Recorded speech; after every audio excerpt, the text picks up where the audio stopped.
अहिले यो बच्चाले आफ्नो परिचय गुमाउँदैछ। यो बच्चाको न्यायका लागि भए पनि दर्शक सबैजना एकजुट हुनु जरुरी छ। विशेष गरी म के भन्न चाहन्छु भने नवलपरासी बर्दघाट वडा नम्बर 4 भन्नु तपाईँले 12 तपाईँको चाहिँ 12 हो। वडा नम्बर 12 नवलपरासी बर्दघाट वडा नम्बर 12 बस्नुहुने जति पनि त्यहाँका स्थानीय बासिन्दाहरू हुनुहुन्छ आजै जानुहोस्। आजै नगरपालिकामा एउटा यो बच्चाको लागि भए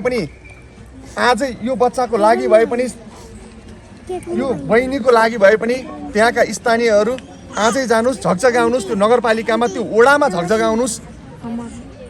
किनभने आज यो बच्चामाथि जुन अन्याय भइरहेको छ भोलि तपाईँहरूको बच्चामाथि त्यो अन्याय नहोस्। सबैलाई बाँच्न पाउने अधिकार छ, सबैलाई यो धरतीमा जिउने अधिकार छ। यो नेपालमा नेपाली भएर बाँच्न पाउने अधिकार हरेक नेपालीलाई छ।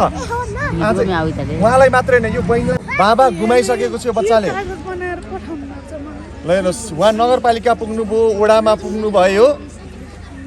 स्थानीय सरकार जनताको सरकार भन्छन्, तर हेर्नुहोस् जसले शासन गर्छन् नि, शासन गर्ने शासकहरू खतम भयो भने स्थानीय सरकारको पनि काम छैन, केन्द्रीय सरकारको पनि काम छैन। हेर्नुहोस्, हामी स्थानीय सरकार अथवा जनप्रतिनिधि जनता अनुकूल हुनुपर्छ भन्छौँ, तर जनताको समस्या नबुझ्ने नेताहरू भएको कारणले गर्दा देश बिग्रिएको छ। यो भन्न चाहिँ म डराउँदिनँ कहिले पनि। र यहाँ यो के हो, के कागज देखाउनु हो तपाईँले मलाई?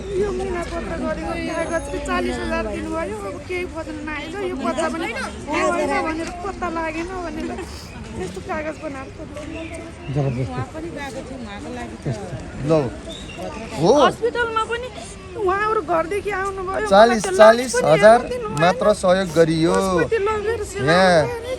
यहाँ यो पत्र, यो यहाँ भएको पत्र मैले तपाईँहरूलाई भिडियोमा पनि राखिदिइरहेको छु। यो सबै कुराहरू मैले पढिनँ, अलिकति चाहिँ पढ्छु। कानुनी रूपमा सामाजिक रूपमा कुनै आधार प्रमाण नभेटिएपछि पीडित अमृता भण्डारी र नवजात शिशुको अवस्थामा मध्यनजर गरी संस्था र व्यक्तिबाट चन्दा सङ्कलन गरी आर्थिक सहयोग स्वरूप रु 40,000 मात्र सहयोग गरियो। यो सहयोग चाहिँ कसले गरेको हो? घरको मान्छेले चन्दा सङ्कलन गरेर भनेको छ। बर्दघाट नगरपालिका वडा नम्बर 4 बस्ने बर्दघाट उद्योग वाणिज्य सङ्घको सल्लाहकार प्रतिनिधि कुलकुमारी गिरी रे। यहाँ यो के हो? यो कागज गराउने मान्छेतिर एकदमै ध्यान जाओस्। नेपालमा साँच्चीकै नेताहरू, असल नेताहरू छन् र कानुन छ भने यो कागज बनाउने मान्छेको हो अहिले भर्खर कानुनी दायरामा ल्याउन जरुरी छ। एउटा बच्चा जसले भर्खरै आफ्नो बुवा गुमाएको छ, ओयाल पनि राम्रोसँग गर्न सक्दैन होला, आमा पनि भन्न सक्दैन बिचारो राम्रोसँग। कि अहिले त 3 महिनाको बच्चा त भइहाल्यो होइन? 3 महिनाको यो दुधी बालक बिचरा। हेर्नुहोस् त, अमृता भण्डारी। अनि तिम्रो उयो भएको चाहिँ के भन्छ श्रीमानको नाम? इन्द्राज सुनार। अनि के भएर भएको उहाँ चाहिँ?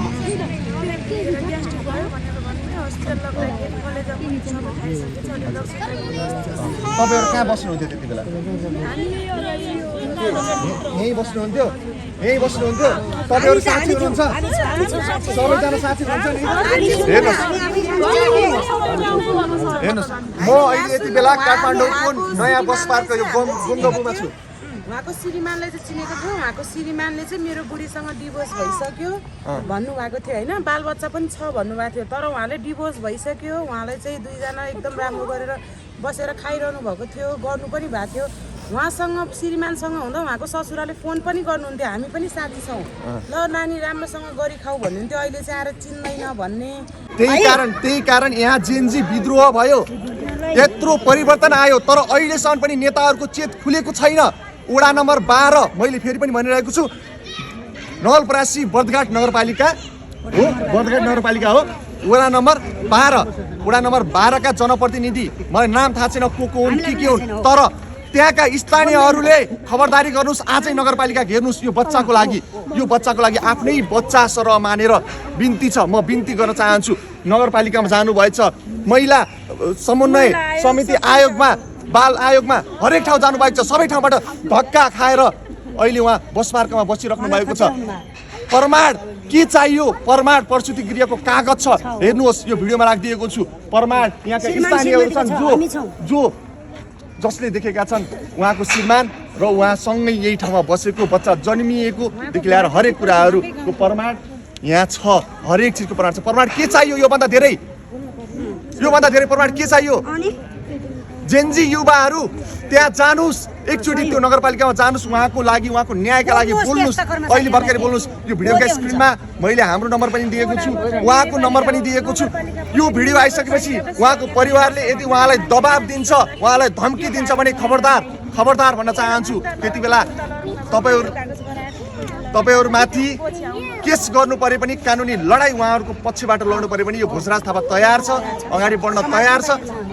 हेर्नुहोस् त हामीले कस्ता किसिमका नेताहरू जन्मायौँ। बस्न पाओस् के यो बच्चाले नेपाली नागरिक भएर बस्न पाओस्। नेपाली नागरिकको छोराछोरी जन्मिसकेपछि बेवारिसे होइन, यो बेवारिसे बच्चा भएपछि संस्थामा लगेर राख भन्ने हो के।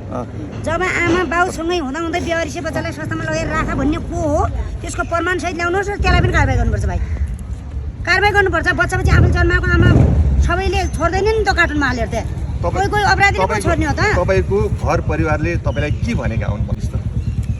यो पाल्न सक्दिनँ भनेपछि यो बच्चालाई अनाथ आश्रममा या अब हामीसँग केही खोज्न नआएको, केही पनि छैन हामीसँग। अरू छैन मानौँ के, अरू छैन। सम्पत्ति नहुन सक्छ, सम्पत्ति सबैसँग छ भन्ने छैन, सबैले यसलाई डाक्टर बनाउँछ भन्ने छैन। जन्मदर्ता दिने बाउ मरे पनि बाउको वंश छैन, कि छैन भन्नु त। जन्मदर्ता मात्रै गरिदिनुहोस् भन्दाखेरि हामी त्यो गर्न सक्दैनौँ भनेर भन्नुभयो। जन्मदर्ता पनि बनाइदिएन। तपाईँ नगरपालिका जानुभयो, ओडामा पनि जानुभयो, हरेक ठाउँ जानुभयो। तपाईँ उहाँको लागि गइदिनु भयो। ए मुखमा घाउ भएको छ, भन्नु त। तपाईँ पनि जानुभयो? उहाँहरूले चाहिँ हामीलाई 12-13मा जा भने 13बाट फेरि 12मा गयौँ, 12बाट 4मा गयो भने हामी दिनभरि अटोमा त हेर्नु गोरा खोज्दै दिन गइदिएको सर हामीले। तर यो बच्चाले न्याय पाएन, यो बच्चाले न्याय पाएन। हेर्नुहोस्, यसैका लागि हामी परिवर्तन खोजिरहेका छौँ। परिवर्तन हुनुपर्छ। जेएनजी आन्दोलन पछि पनि अझै धेरै नेताहरूको चेत खुलेको छैन। तिनको चेत खुलाउनको लागि अब आउने निर्वाचनमा केही न केही परिवर्तन तपाईँ हामीले गर्नै पर्छ। ल के नगर्नु हामी छौँ, हामी के गर्नुपर्छ हामी गर्छौँ। अब यो भिडियो हेरिसकेपछि नि त्यहाँका स्थानीयहरूले तपाईँलाई न्याय दिनका लागि पहल गर्छन्। म ढुक्क छु यो कुरामा। जेएनजी युवा जेएनजी साथीहरू पनि होला नि त त्यो ठाउँमा। म होइन, नयाँ वैकल्पिक शक्तिबाट आउने चुनावमा म उम्मेदवारी घोषणा गर्छु भनेर घोषणा गरेका पनि त होला नि त। उनीहरूले पनि अब यो बच्चालाई न्याय दिनका लागि त पहल गर्नु पर्यो नि। कुन आधारमा चुनावमा होमिन्छन् उनीहरू? वैकल्पिक शक्ति, राष्ट्रवादीदेखि लिएर अन्य शक्तिहरूबाट पनि उम्मेदवारी, म यहाँको सक्षम उम्मेदवार हुँ भनेर उम्मेदवारी घोषणा गरिरहेका व्यक्तिहरू होला नि त। तिनी पनि त हेरौँ न त, तिनीहरूले कतिको यी बहिनीको लागि, अमृता बहिनीको न्यायका लागि, यो बच्चाको न्यायको लागि, यो छोरीको न्यायका लागि कतिको लड्छन् हेरौँ न त। अब हामीले है, यदि कोही पनि लडेन, कोहीले पनि केही गरेन भने भोजराज थापा छ। टेन्सन नगर्नुहोस्, पिर नगर्नुहोस्, हुन्छ। मसँग भेट गर्नुभयो, भाग्यले संयोगले भेट भयो, जे भयो राम्रो भयो, पिर नगर्नु।